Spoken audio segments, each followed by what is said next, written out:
Hey everyone, welcome to the yet another amazing episode of our podcast series. This is Shaurya, and today we'll be talking to one of the most amazing social entrepreneurs who is even a UN Women Leadership Commitment Awardee. Her passion towards climate action, health tech, and gender equality have reached to the epitome of success, and her work has been recognized by many iconic organizations. A serial entrepreneur who is a founder and CEO of the Integrated Penguin, chairperson at TIPS Sessions, partner at Oqupi in Kandavra Heritage Home, and a Google alumni. She has revolutionized the coastal communities in Kerala and has been constantly striving forward to support gender equality, be it through video games or generating employment. Today's episode will be all about painting a true picture behind the success of this serial entrepreneur. Presenting to you the story of Ms. Divya Hegde. Let's begin.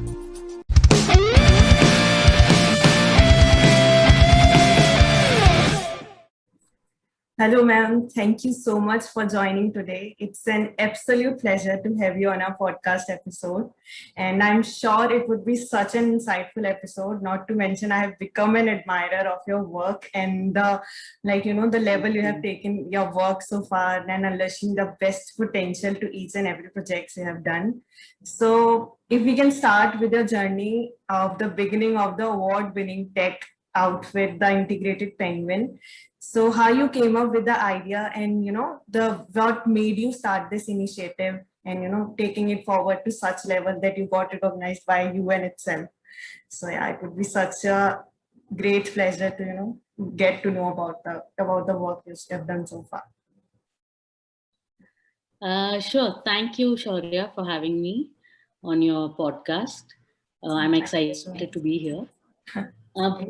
The Integrated Penguin, it's actually a design studio that was started out of my garage, and we were only two of us then.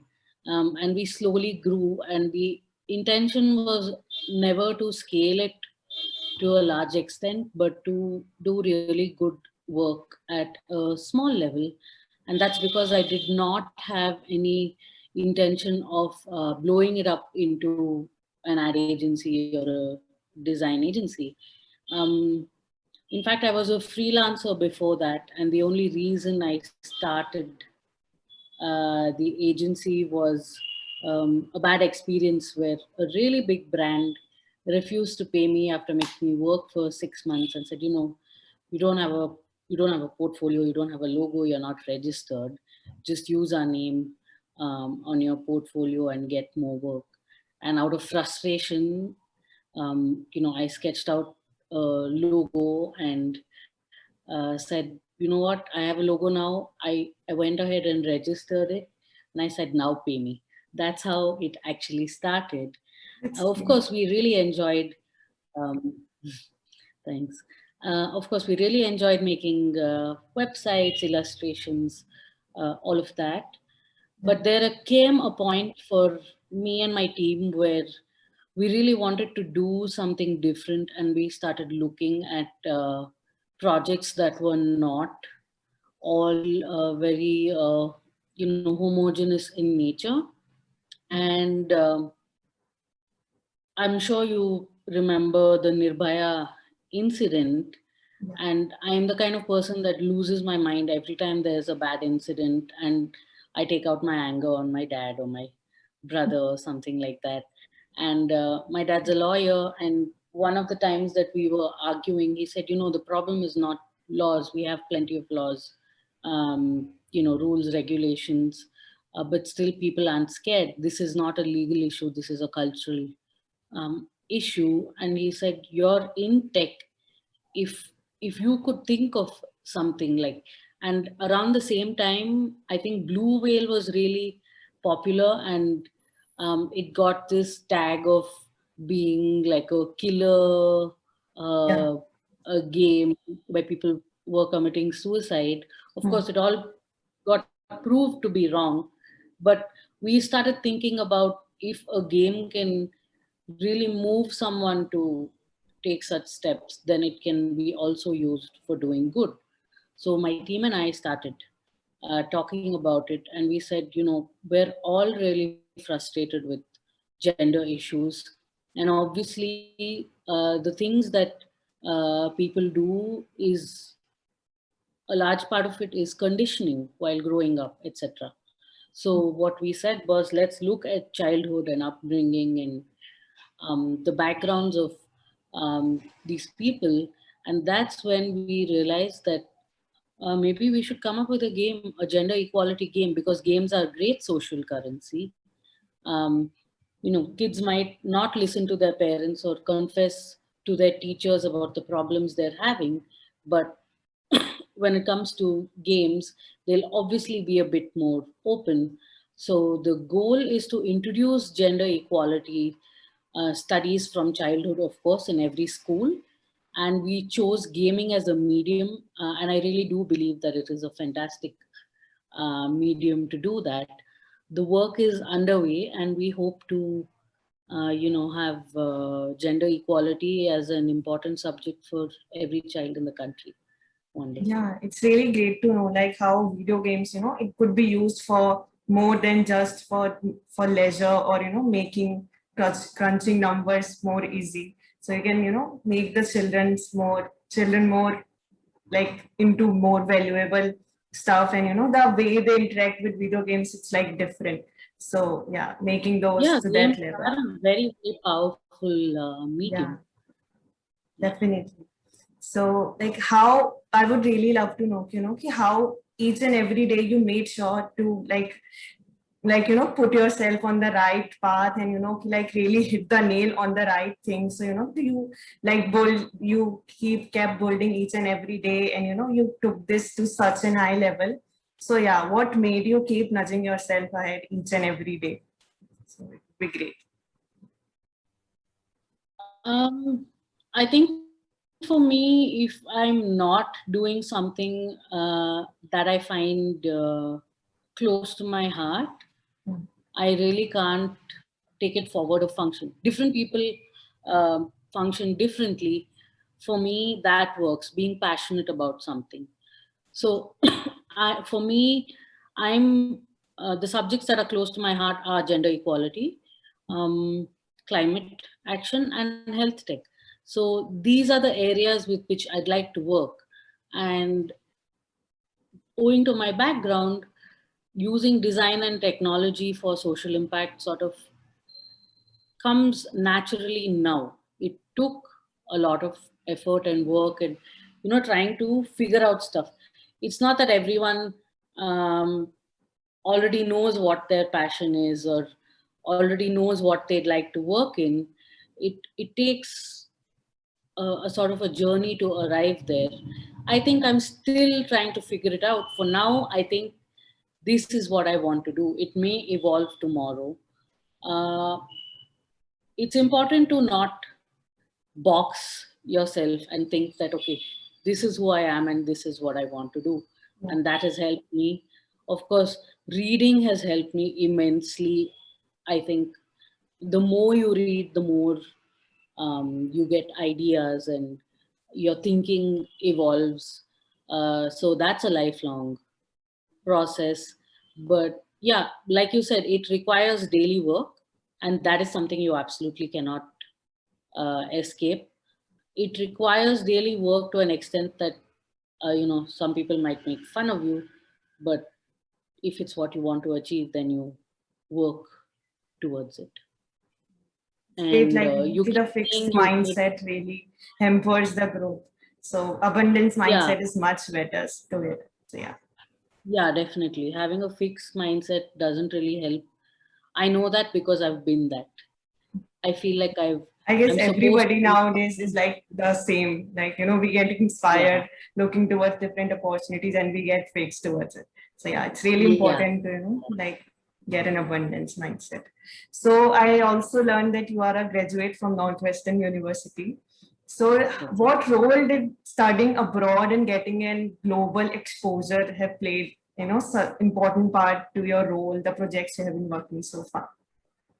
Um, I don't think it had to be Northwestern University. Of course, I had a great time.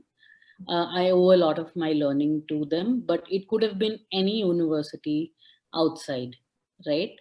Not a lot of us are fortunate to go outside and study. I'm very grateful for that. And I think it's the experience of meeting different kinds of people, um, being broke a lot of the times and learning to grow up and handling yourself. All of that has contributed. Personally, yes, for a large portion of my 20s, I believe that having a master's degree or a foreign degree makes a difference. But I think it's more about going outside of your immediate surroundings, not living with your family, fending for yourself. Those are the things that make the difference. That degree at the end of the day is honestly a piece of paper. It may get your foot in the door in some places based on your interests, but it doesn't really take you much further than that. And I think, if anything, the pandemic has proven that degrees really don't matter as much as your skill and what you bring to the table does. But definitely, being outside has helped me grow up. It doesn't have to be Chicago or Northwestern. It could be leaving Bangalore and going to Pune, for example. It doesn't matter. You have to be outside your comfort zone, and that's what actually helps. And you'll realize that you've grown up in one particular setting, thinking the same things, shaping your personality in one way. But when you go outside, you get an opportunity to reset. You learn to understand different perspectives, that there's really more to everything than just your myopic view. So that way, it has really, really helped me. That's so beautiful. Yeah, the iterations, that you got so far that shaped into perfectionism. So yeah, it's really great. So I was also glad to learn about the TIP sessions and the impact you have done so far in Karnataka and the coastal regions around it. So can you elaborate a bit on how do you approach to the problems you identify in those areas, and the kind of problems the communities are facing and how you approach to the core problem and really strategize the plan to devise that problem? Can you share some of the anecdotes from the experience? Sure. TIPS Sessions is headquartered in Udupi, which is my hometown district. I was one of those people that grew up spending all of my summers and winter holidays in my grandparents' house by the beach with the local communities.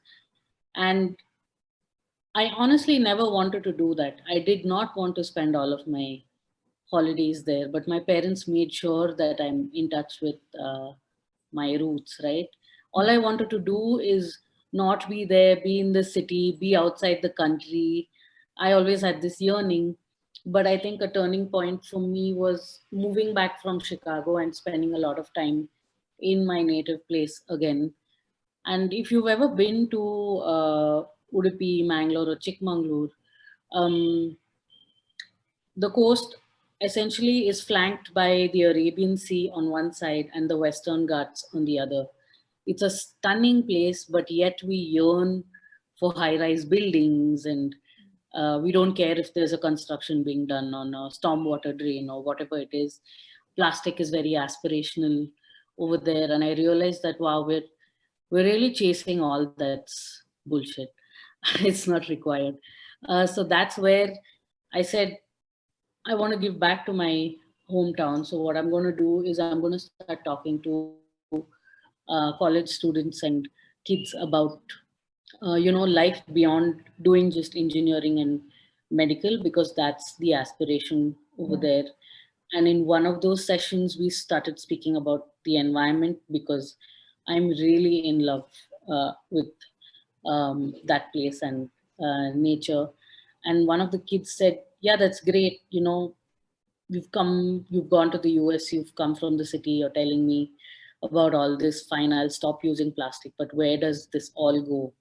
And it's, at that moment, it's really like a slap in your face, because you're being told that you are not communicating not in so many words, you're not communicating with the people you're trying to influence, you're talking at them. Do you even know the background of what you're saying, right? um, so we started looking into where the waste goes, what is the actual usage of plastic, etc. And we realized that we don't really have a solution for all of that. Most of it ends up in the landfills. That's when we took up a small panchayat, started doing door-to-door collections ourselves, doing the segregation, understanding what goes behind waste management. And slowly we've built up trust in the community.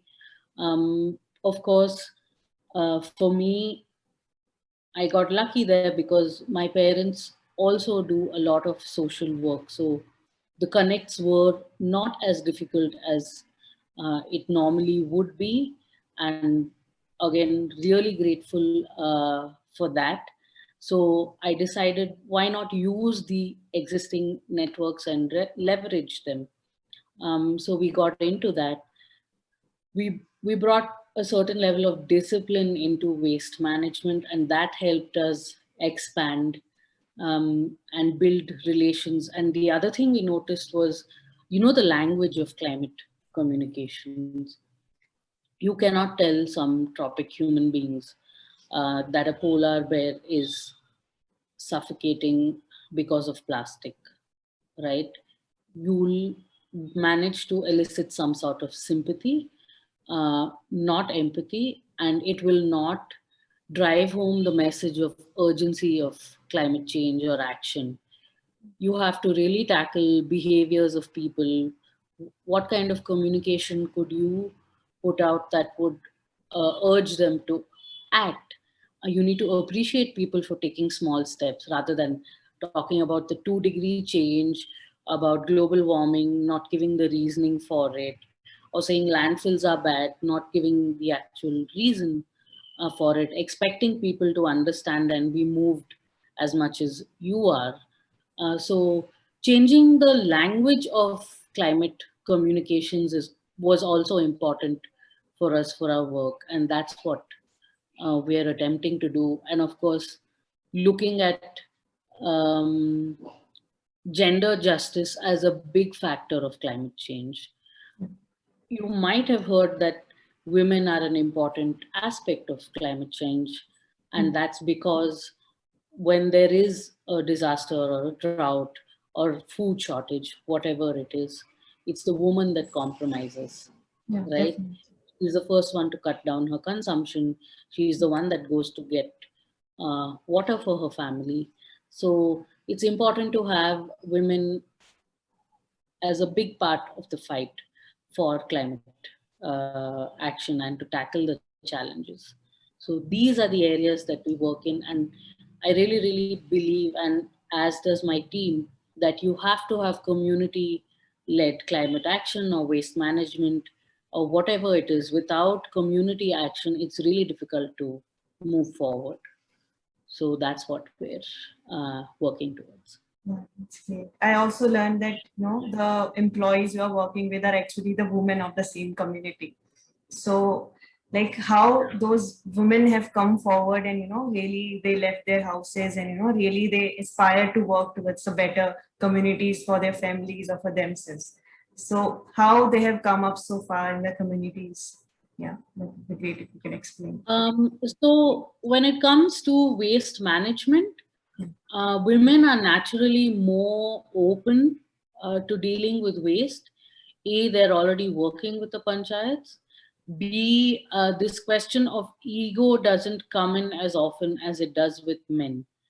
You see, waste is still considered as a lowly kind of job, and it's quite a task to make people look at waste management as something important, because we normally get concerned about waste only when it's in our house. The moment it gets out of our door, we treat it as it no longer being a concern.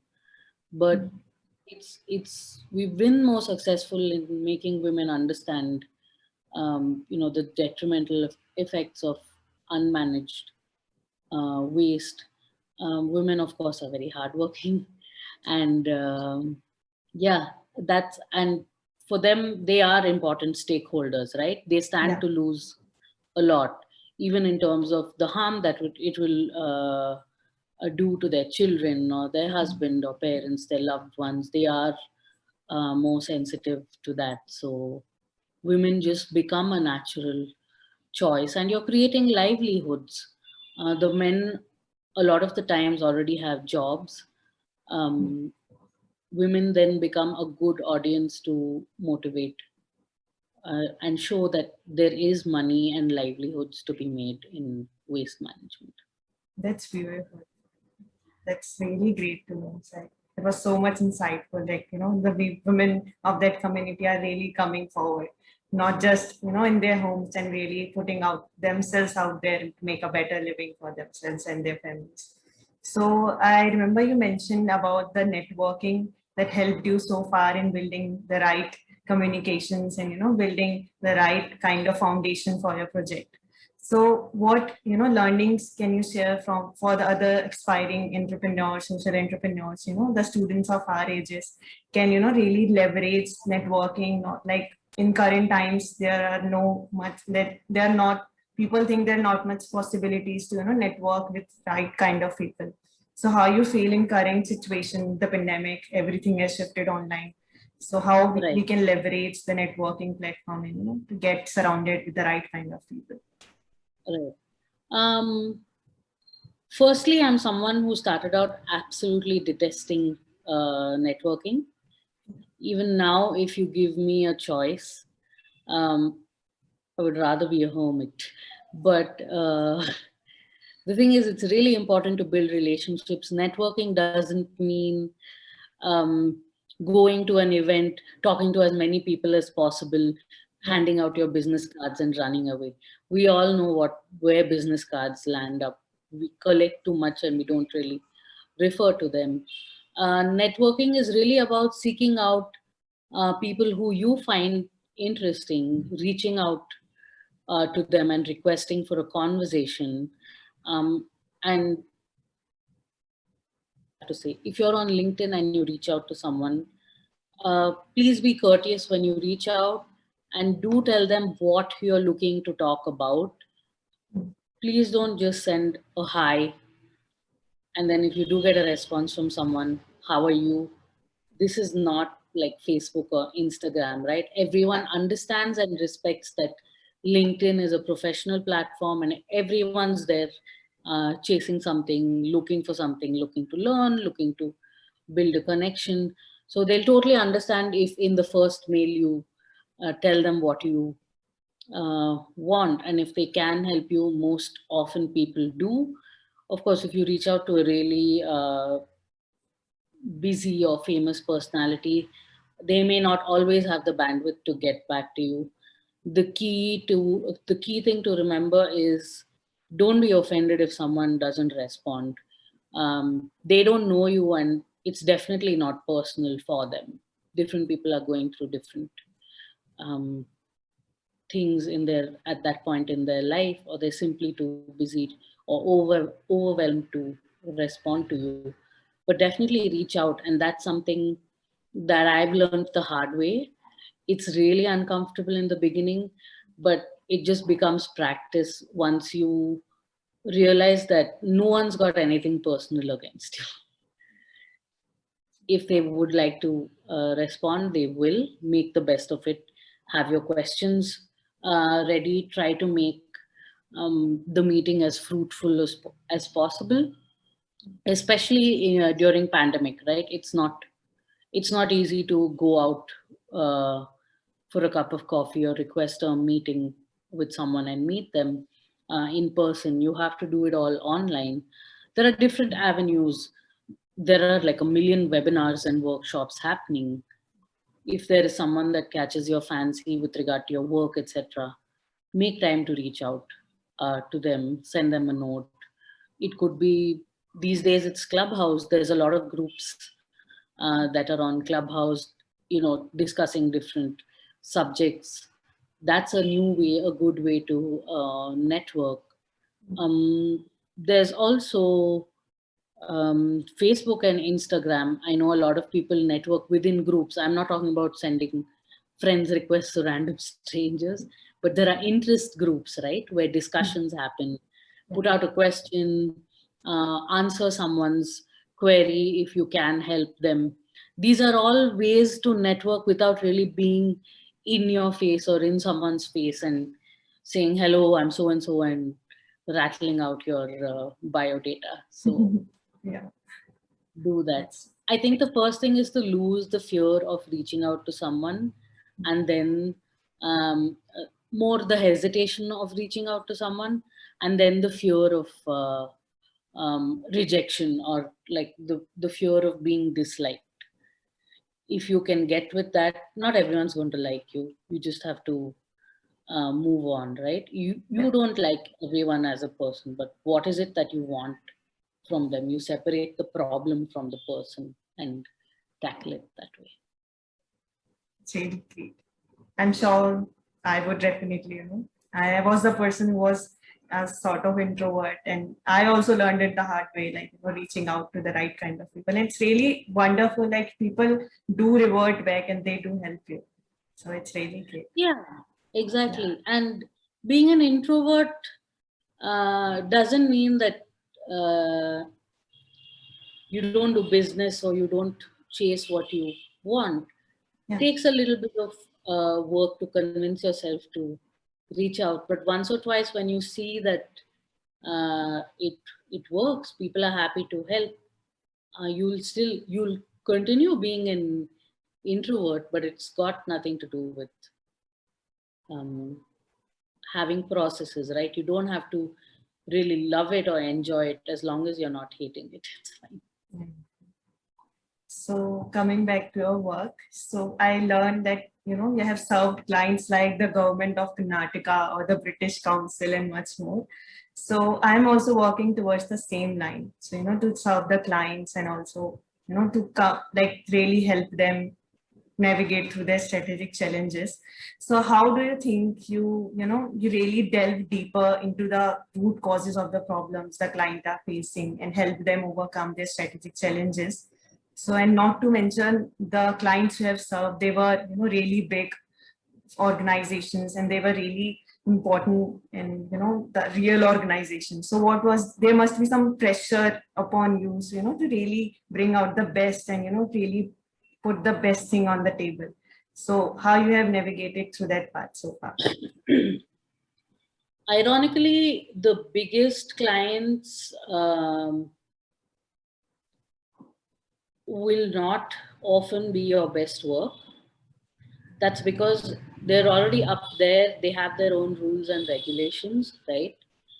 They have like sort of a box in which you have to work. And it's not their fault. They've established themselves in a certain way. They have systems, etc.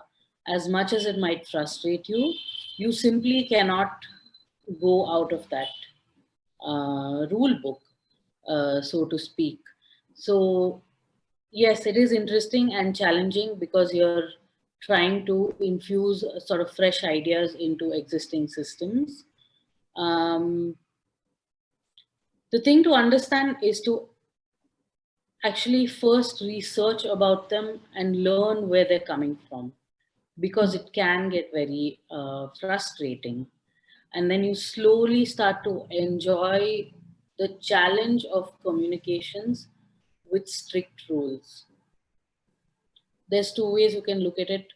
One is just give them what they want, move on, do the standard work, or you try to find middle ground with them, right?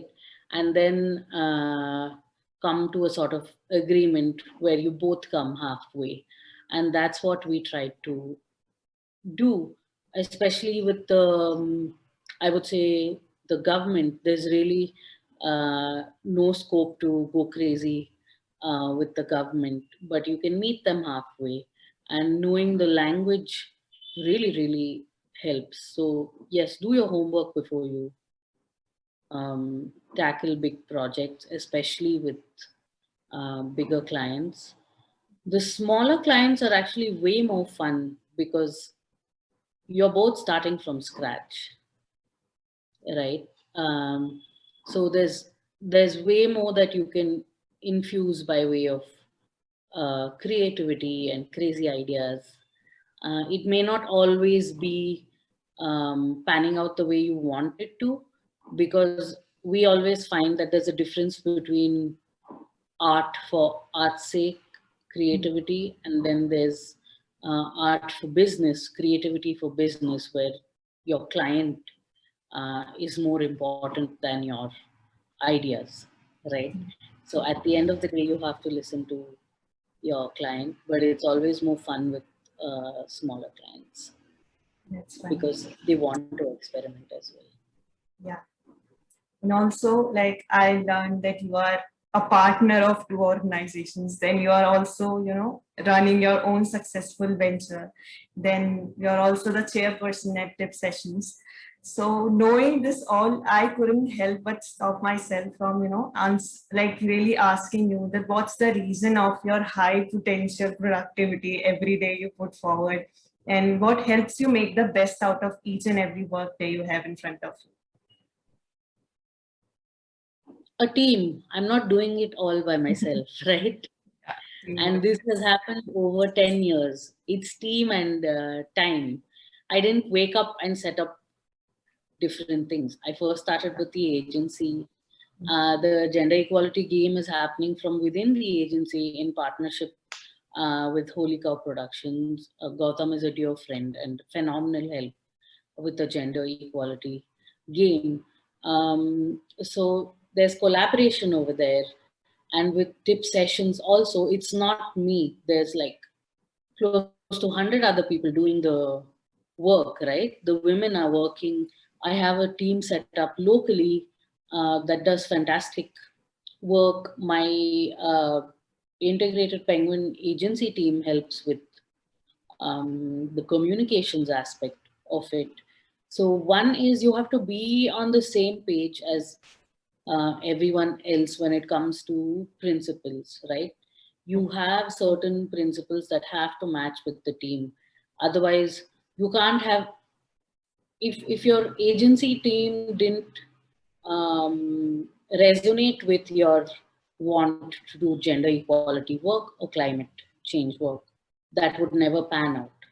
Similarly, with Occupy, the health tech work that we are doing, we have some wonderful friends in New Zealand that are helping us with the tech aspect of it. Of course, my partner and cousin Akshay is phenomenally understanding that I do different things, and he's big support. So it's important to align with your team.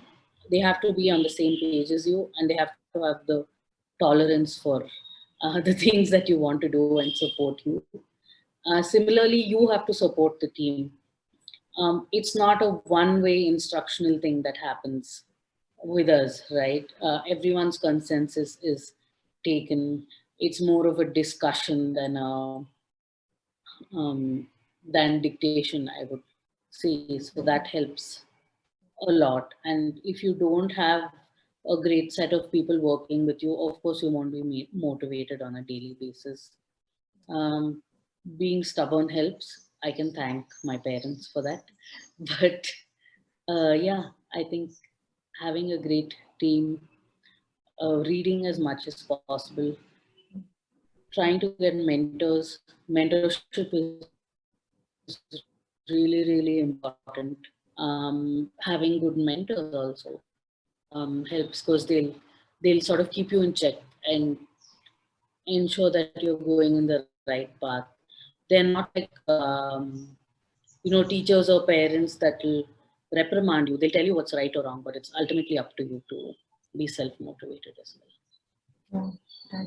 So how did you, align yourself and your team with the motion and the vision you are working towards? So there must be times, like you must be distracted from the main target or the main mission you're working towards, or the people you are working with. So how you bring them back to the track and, keeping them on the right direction, aligning themselves and yourself with the motion and vision you're working towards. Well, aligning starts from the time you start interviewing people to be part of your team, you have to really try and get to know the person's motivations. It's impossible in the interview alone, but I think alignment starts from the time of the interview. Why have they applied to your company or studio or initiative, whatever it is? What motivates them to continue working? Sometimes people don't want to be with you for more than a year, and that's okay, they've moved on. But when they're starting out, are they aligned with the vision of what you're doing? It's on you to explain where the company is going, what the initiative wants to achieve, and if they're in agreement with that, then that's your first step. But once they're on board and they're working with you, it's really important to have talks with your team often, inform them about where these initiatives are going, be vulnerable. A lot of people think that if you have a team or you're running a business, you have to be so strong that you can't show the challenges that you're facing. I think it's the opposite. I'm comfortable being vulnerable with my team. We never at any point think we've made it, kind of a thing. I know that you keep saying, how did you do this? You've made it, you've got that award, all of that, right? Yeah. We don't feel like that within the team. We feel like, of course, we rejoice the small victories, and that's something that my team has to show them the impact of what they're working on, and celebrate the small victories, which I'm not terribly good at. I'm quite self-critical, so the team helps me with that. That's great. So the last question would be, see, like taking insights from your journey. So what would you suggest the students to keep working towards their passion and really, take it to the best level possible in every aspect? So any insights from your journey or any learnings you can share for the students? Yeah, first of all, I think let's not pressure ourselves to, be like, let's take it to the best level. It should be more like, let's do our best, right? We have to be completely honest and sincere with our efforts. What happens honestly is a factor of a lot of things, not just your hard work, right? With, for example, our health tech startup, we started right before the pandemic and lockdown hit. Now, we've done what is possible from our end to the best of our abilities, but the pandemic hit, so things are getting delayed. So, if you pressurize yourself to absolutely be successful, you're in for running into disappointments. So, yes, do your best. Whether it becomes the best is a different. It's born out of a factor of things. The other thing I would say is confidence is everything. There is, I think, um, I don't know if you've ever faced it. I have faced it. I could have done a lot more things if I had faith in myself. And trust me, a lot of people in their 20s have been told this again and again and again. Yeah. But I feel like a lot of us only learn in our 30s. This fear of failure is something that's inculcated in us from childhood, unfortunately, from schools, and a lot of times within the family. We really have to let go of that failure, because we have to think, what's the worst that can happen? And there is no improving, evolving, or getting better without learning how to face failures. You're never going to be that person who has not had one single failure. In fact, I wouldn't even encourage anyone to call it failure. I have started calling it lessons rather than failure, and that's when the attitude shift happens. So, yeah, definitely take everything as a lesson. Read as much as possible. I cannot emphasize enough how much reading has helped me. I'm not one of those people that find inspiration um, in famous personalities or idols or whatever it is. My jam is to take inspiration from the different people I meet. I try to learn things from them, and I don't do it consciously. It's a subconscious thing now. So take inspiration from things around you, and don't set yourself up for a timeline, or look at articles and lists of top 100 these people, and billionaire in your 20s or whatever it is. Know that it's really point zero something percent of the population, right? Everyone's having their struggle. So stop comparing yourself to ridiculous standards. Ultimately, articles, magazines, everything, they are written and edited to sound great, right? What about the unsuccessful endeavors that these people have had? Nobody really talks about the struggle, or the failures or the lessons learned or whatever it is. So stop unnecessarily pressuring yourselves. And yes, you will never be fully uh, making your parents happy or satisfying them, right? That's like a cycle. So don't feel bad about it. You're never going to make anyone fully happy. You have to be okay with that. You have to have the courage to be disliked, or you have to have the courage to have your ideas disliked. And one thing I absolutely hate and try to tell everyone: don't subscribe to the cancel culture. There's no victory in shaming someone. You can try to change someone and try to communicate to them, but shaming, trolling, that's just the lowest thing that you can indulge in. Please don't do that. There will be people who have different opinions. That's okay. You can try to change them, you can try to communicate with them, but you're definitely not achieving what you want by trolling them or shaming them. Cancel culture is really this new ridiculous phenomenon that's coming about, and it's really not helping anyone. You have extremists on both sides of an opinion, and that doesn't solve the problem. It makes for just great masala at times. That's all. Awesome. So Thank you yeah, so that's much my two. for your time, ma'am. And I'm sure the listeners today, would be really inspired by the true picture you have painted for us. So yeah, the incredible work you have been putting out. It's really inspirational.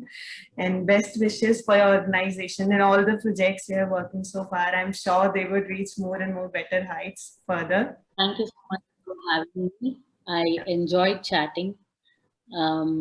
Always happy to answer questions of the listeners. I'm on Instagram and LinkedIn, so you can always reach out to me over there. And best of luck with what you're doing. I think it's awesome. You're Thank you trying so to much. bring the real picture of work and not the glamour side of it. So all Yeah. the best to you guys as well.